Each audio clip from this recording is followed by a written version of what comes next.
Hi, this is Val from Hihu, where we look back at games from the past and see how they hold up to current industry standards and trends. Today we have a look at Maniac Mansion, Day of the Tentacle, the second of the Maniac Mansion games. Day of the Tentacle is a point-and-click adventure made by the now-closed LucasArts in 1993, and was recently remastered in 2016 by Double Fine Productions, the makers of the excellent Psychonauts. LucasArts was hailed as a visionary back in the day, creating such classics as The Secret of Monkey Island, a pirate-themed point-and-click adventure, as well as Star Wars: Dark Forces, a first-person shooter set in the Star Wars universe. Point-and-click adventures fell out of style after being taken over by other game genres, but have recently seen a resurgence thanks to Telltale games and the indie boom. But this game came out 23 years ago, so when compared to modern mechanics, level design and story, how does it hold up 23 years on? I'm gonna say not that well. I found the game frustrating and lacking in direction. The game has some redeeming qualities and won me over in the end, but I find it hard to recommend, and I'll leave it up to you to consider. The game is funny and I enjoyed the story, but the bizarre puzzles and the lack of any quest log left me frustrated. This is my first real experience with point-and-click adventures, so take this review with that in mind. I wish I was able to go back in time to play this game, as I think it would be better back before the internet made me so impatient. I think this game would have been great to play with a bunch of friends playing at the same time so that you could collectively work out the puzzles. I played the remastered version, which upgraded the graphics from pixel art to Saturday morning cartoon style. There are also some tweaks to the interface. Now you right click to bring up an action wheel instead of using a verb menu that was bolted onto the bottom of the original. This change made the interface pretty much identical to that of Broken Age. The remaster also has a button that changes it back to the original graphics and interface, which I used to see how far the industry had come. This mechanic is common in remasters and has been used in the Fable and Halo remasters. I have to say I really liked the pixel graphics. They were colourful and looked really interesting. I would have liked being able to play the game with the old art style and the new interface, but alas, no joy there. Conversations use a standard conversation tree, as seen in games such as Fallout 3 and KOTOR, and have a relaxed feel.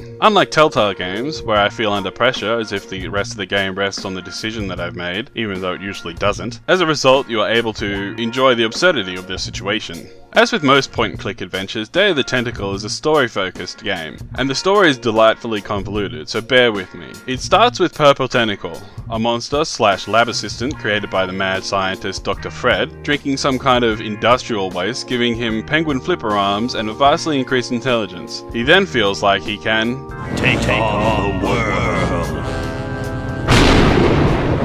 Dr. Fred then catches him along with the harmless Green Tentacle, with the intention of killing them both. Green Tentacle somehow manages to get a message out to one of the playable characters, Bernard, your typical nerd. Bernard then frees the tentacles with the help of the other playable characters, Laverne, a mental stoner med student, and Hoagie, your cliche metalhead. Now free, Purple Tentacle proceeds to take over the world. Dr. Fred hatches a plan to travel back in time to yesterday, so that Purple cannot drink the waste. But the time machine fails due to a cheap crystal, and Hoagie and Laverne get trapped 200 years in the past and future, respectively. You then need to get a new quality diamond and power the time machine so that everyone can get back to yesterday to finish the game. This is done by changing history, fucking with NPCs, and winning human show competitions. As you explore the mansion during the different time periods, you collect a lot of random junk that can be used to achieve your goal. Having your characters split throughout time creates a bit of a problem, as the stuff you need to solve a problem in one time period may be in another, and the game doesn't really indicate whether the thing that you just sent was needed there. Perhaps if the game gave you a subtle hint that what you just sent there was not useful. I'm not saying I wanted a big flashing sign saying, "The fuck you doing, dude?" But maybe if the character said something along the lines of,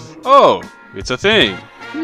Something that's subtle enough to inform the player, but also becomes a puzzle in itself. Without a quest log or even hints, I found myself getting confused. I ended up rubbing all the items I had on all the things in each iteration of the mansion, until something happened. I got really frustrated after I had a break in playing, having to return to people to ask what I needed to do. Having to go through unskippable conversations to get the information, when a simple list, like you need vinegar, oil, and gold to make this thing, would have done. Maybe I could have written it down myself, but it is something that I've gotten used to in modern games. I eventually got into the mindset of the dev team, and with a little help from walkthroughs, when I got stuck, I was able to complete the puzzles and enjoy the humour of the game. Day of the Tentacle has a surreal humour about it. Characters joke to themselves about the situations, or give dialogue options to the player that are dumb, or way too smart for a casual conversation. Along with a few fourth wall breaks and a healthy amount of slapstick, this game will be able to cater to your tastes. The humour is really the game's highlight and was what won me over in the end.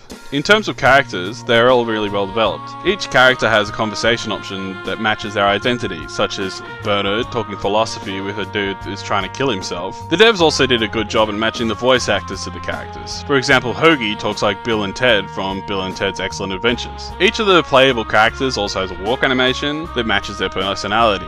Bernard has a sufficiently geeky walk, Hoagie shuffles about the place with his hands in his pockets, and Laverne dances madly from place to place. The NPCs are also well made. Engaging conversation sometimes gives you hints as what they want, and provides another opportunity for humour. I feel like the things that I complained about are things that fans of point and click would say that are the best parts, and perhaps I should have started my point and click adventure on an easier game. So I just wanted to say that this game is good for its time, and with a few changes I would have been quite happy with Day of the Tentacle. The game is available on Steam for $15, and I find it hard to recommend at that price. Depending on your circumstances, it may be too much to pay for a game that only took me 4.5 hours to complete, even with me getting confused a lot. I got it on sale, and if you're patient, or like a good puzzle and a laugh, maybe put it on your wish list. It's probably worth a play just for your gaming history knowledge. This has been Val, reviewing Maniac Mansion, Day of the Tentacle, for Hihu, and thanks for watching.